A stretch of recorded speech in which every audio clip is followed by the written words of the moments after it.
పిల్లలు కావాలనే మీ కలను నెరవేర్చుకోండి. మొదటి కన్సల్టేషన్, మొదటి స్కానింగ్ ఉచితం. వివరాల కొరకు హెగ్డే ఫెర్టిలిటీని సంప్రదించండి. పుష్ప 2 విడుదల సందర్భంగా ఆర్టీసీ క్రాస్ రోడ్లోని సంధ్యా థియేటర్ వద్ద జరిగిన తోపులాట సంచలనం సృష్టిస్తోంది.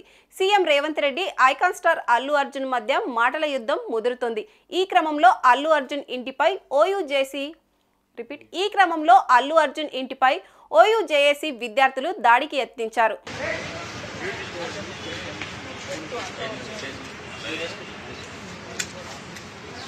भाई हो गया, छोड़ दो, ये वीडियो निकालो, ऊपर से निकालो.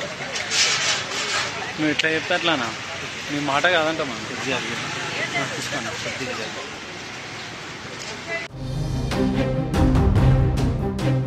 జూబ్లీహిల్స్ లోని అల్లు అర్జున్ ఇంటి వద్ద ఉద్రిక్తత చోటు చేసుకుంటుంది. సంధ్యా థియేటర్ వద్ద తొక్కిసలాటలో మృతి చెందిన రేవతి కుటుంబానికి న్యాయం చేయాలంటూ ఓయూ జేఏసీ విద్యార్థులు డిమాండ్ చేశారు. అంతటితో ఆగకుండా గేట్లు, ఫెన్సింగ్ ఎక్కి నినాదాలు చేశారు. రేవతి కుటుంబానికి న్యాయం చేయాలంటూ డిమాండ్ చేశారు. అల్లు అర్జున్ ఇంటిపై రాళ్లు రువ్వారు. విషయం తెలుసుకున్న పోలీసులు అక్కడికి చేరుకొని ఆందోళనకారులను అదుపులోకి తీసుకున్నారు.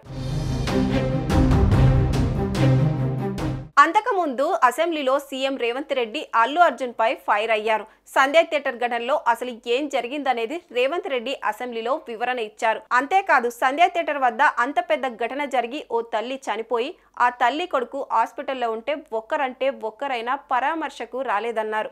అల్లు అర్జున్ జైలు నుండి విడుదల రాగానే టాలీవుడ్ ఇండస్ట్రీ మొత్తం ఆయన ఇంట్లో వాలిపోయిందంటూ సినిమా వాళ్లపై సంచలన వ్యాఖ్యలు చేశారు. అయితే అసెంబ్లీలో ముఖ్యమంత్రి రేవంత్ రెడ్డి, ఎమ్మెల్యే అక్బరుద్దీన్ చేసిన వ్యాఖ్యలు, ఆరోపణలపై అల్లు అర్జున్ స్పందించారు. అవన్నీ తన క్యారెక్టర్ ని కించపరిచేలా ఉన్నాయని, వ్యక్తిత్వ హననం చేసేలా ఉన్నాయని, తాను అలాంటి వాడిని కాదని చెప్పుకున్నారు. మొత్తంగా వారి ఆరోపణలకే వివరణ ఇచ్చినప్పటికీ ప్రెస్ మీట్ మొత్తం మీద ఎవరి పేర్లను ఆయన ప్రస్తావించలేదు. తనపై జరుగుతున్న ప్రచారం అంతా ఫాల్స్ అని, తను ఎంతో మంచివాడినని చెప్పుకోవడానికి ఆయన పదే ప్రయత్నించారు.